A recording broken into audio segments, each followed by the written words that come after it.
Another 50 or 60% will come in here.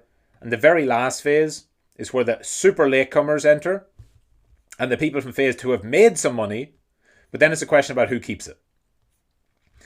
By phase 3, by this point, the phase 1 guys are scaling out. So they're already taking profit. In phase 3, the smart people who get in phase 2, which is like right now, if you're allocating before Christmas, the smart people will also be getting out or taking profit.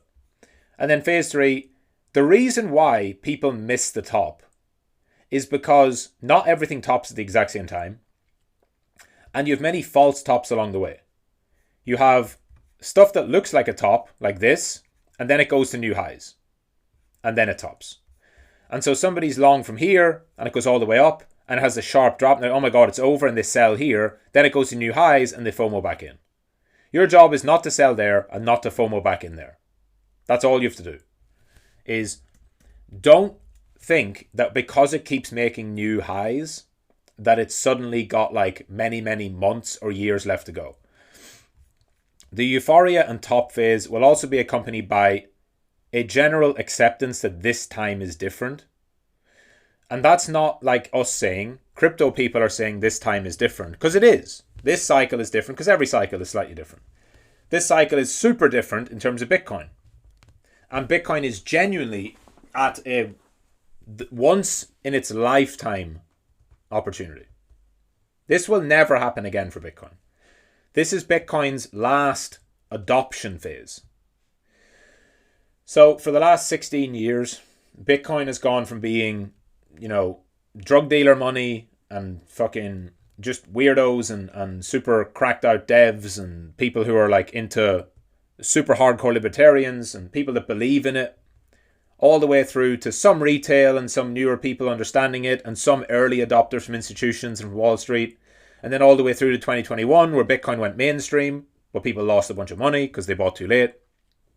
To now where it's ETFs, it's institutions, and it's going to be countries. Brazil, just yesterday, Brazil announced that they are putting in a bill to have their own strategic reserve. You're going to see this accelerate now as other countries try to front run America. And if you think that all of these countries who are going to have to buy Bitcoin have already bought, that's the only way there could be a top right now. Would be that if all these countries were smart enough to actually position themselves ahead of time. I don't think that's really possible because the idea of a Bitcoin strategic reserve was only first mentioned in July when Bitcoin was at 70k. It was during the Trump pump, not the breakout, during the Trump pump leading up to the Bitcoin conference. And at the Bitcoin conference in July is when Trump actually said, I will do a strategic reserve. We will do this strategic reserve. It was already put in by Cynthia Lummis, one of the senators. And Trump said, yeah, we'll look into that. We're not going to sell any of the Bitcoin that we have, and we're going to add more Bitcoin. So to think then that somehow all of the other countries who need to do this are going to have just turned around and said, oh, look, we now fully understand Bitcoin and we understand what America's doing and we must get into. That's foolish for many reasons. The first one being, back when Trump first said this, he wasn't president. So it was an if. It was a big if. It was a big if that said, if I win the election, which was 50-50 at that time, then we might do a strategic reserve. So ask yourself, how many countries would have looked at that and said, we must get Bitcoin right now. We must get our full allocation to Bitcoin right now in case Trump maybe wins. We must buy this super weird, scary, volatile asset we don't understand in case Trump might win. Very few. So really, this has only become a reality since November the 6th, when it was confirmed that Trump won the election. Bitcoin was at 75, then it blasted off to 90 within a few days. So if you think that all the countries have got their Bitcoin, they're all loaded up, they're all on board, and they're all set within that 2-week time frame, you must think they're super efficient traders. They're not. This is going to take a long time to actually play out. And it doesn't mean Bitcoin's going to go up only, but it does mean Bitcoin's very unlikely to go down a lot. Because on any pullback, you now are going to have countries buying. Because there's no reason now not to. There's no reason not to have some now, especially when it dips. Because whether it happens right away, it's going to happen to some extent. Whether it's now, or 2 years from now, or 5 years from now, or whatever. The game theory actually pushes this towards being something that has to happen soon.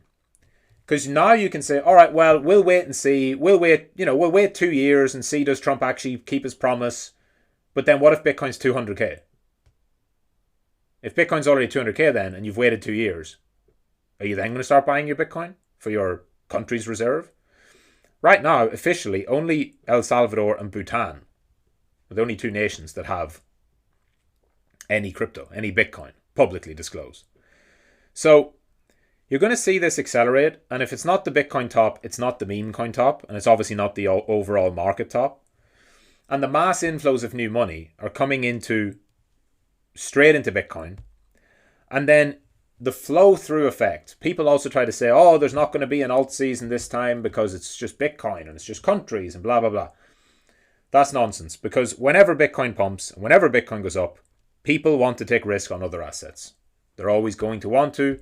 They always will.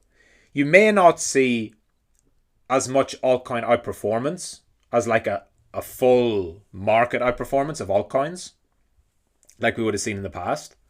But you will see altcoins having their day. So if we're phase 2, then all that really matters is having exposure into your coins, number 1. So I've done this a couple of weeks ago when I talked about the rotation and not to over-rotate, and to focus first of all on having your cycle bags. So you want to have your majors. That can be Bitcoin, Ethereum, Sol, in whichever split you prefer.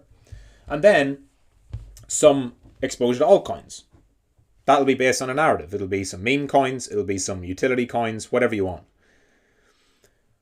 But to actually make money here, right, to get in phase 2 and sell in phase 3, you have to do 2 things that directly contradict each other. You have to be dumb enough to hold, and you have to be smart enough to sell. Because as you've seen this week, even with this little dip we had, people are not as right curve as they think. People vastly overestimate their IQ level. The vast majority of people.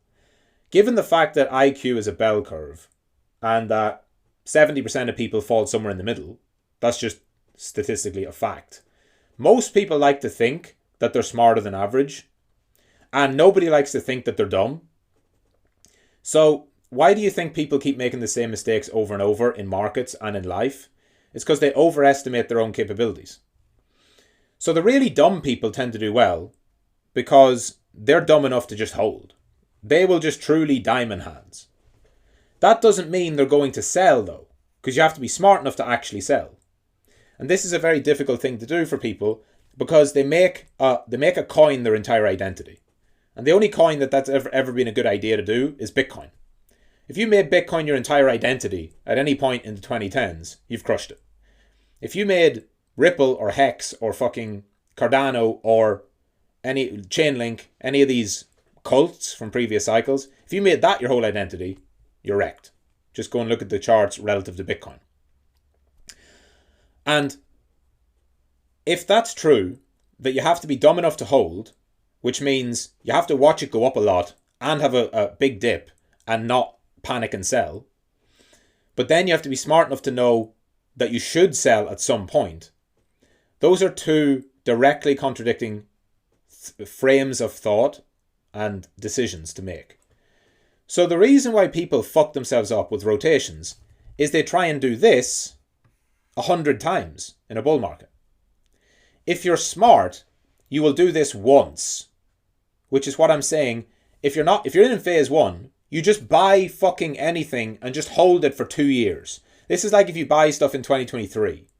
You just buy and say, I'm not selling until 2025, right? If it's phase 2, it's the same exact thing. You just have a shorter term view. You're saying, I'm going to buy in 2024 and I'm going to sell in 2025, which means you're not going to panic and sell in the next few weeks on any dips or liquidations or candles that go down, red candles. But that at some point in 2025, you're going to flip your brain into the other mindset of saying, okay, now I should be looking out for the signs of the media attention, going to the greed, going to the euphoria, going to the froth, and get some profits out of the market. And not overhold, not overstay your welcome. Not think that this time's different. Not try and tell yourself, no, this one's going to go to 2026 because of Bitcoin and because of the strategic reserve and because of Doge and blah, blah, blah. Just assume this time's not going to be different.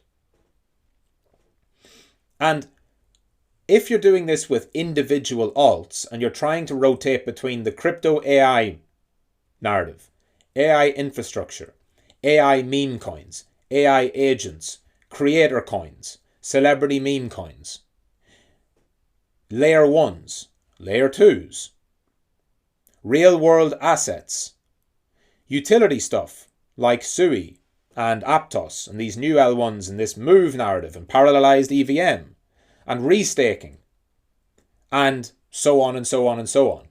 And the Solana meme coins and Solana utility coins and Jupiter and the Fire Dancer narrative coming up and Ethereum with its resurgence and ETFs around Solana and ETFs around Bitcoin Cash and ETFs around Dogecoin and ETFs around fucking Litecoin and alternative tech and base meme coins and everything else that comes.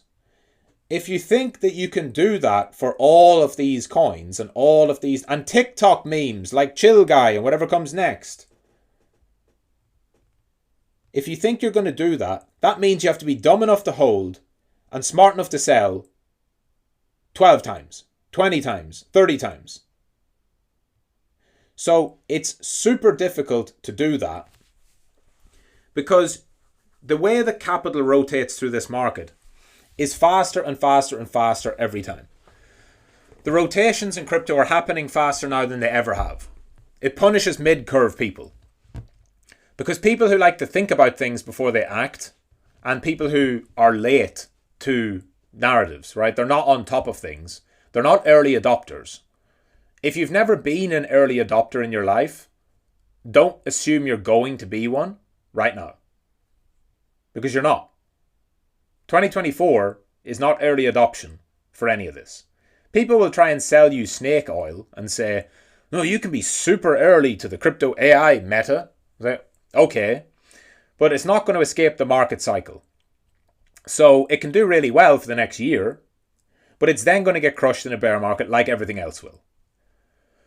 So this goes, because of the fractal nature of markets, you can have a trend that lasts 2 years and the majority of people will come in the last 3 or 4 months. You can have a trend that lasts for a month and the majority of people will come in the last 3 or 4 days. You can see this through market cycles. So if you look at the total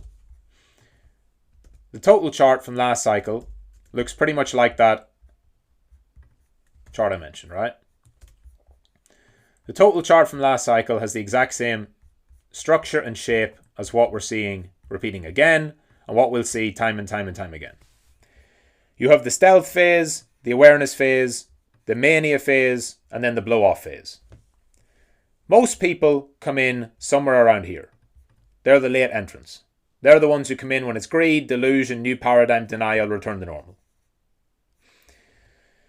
That's across a cycle basis. If you look at individual coins, you can see a really good example of this recently with GOAT. And why most people fucked up the GOAT trade in the short term. Whether GOAT is going to be good or bad doesn't really matter. Because the life cycle at the beginning is about, in total, about a month, right? 30 days, 37 days. But your stealth phase and your first phase is here, right? Where it gets up to there. And that happens within the first sort of 2 weeks. And after the first 2 weeks, there's really not much more return to come. And this doesn't mean that GOAT can't be good. I've talked about GOAT now for a while, and I think GOAT will have some underperformance, and then it will go way higher later on. But this is the first part of the narrative itself forming. So the first 14 days is when the super early adopters, the tech people, the AI people who understand it, the insiders, the whales, the blah, blah, blah, they get positioned. Then you get some media attention. If it's on a monthly basis, the media attention you're talking about is like crypto media. It's like where Twitter discovers it. It's like where people within crypto, devs and VCs and traders and investors, is where they discover it.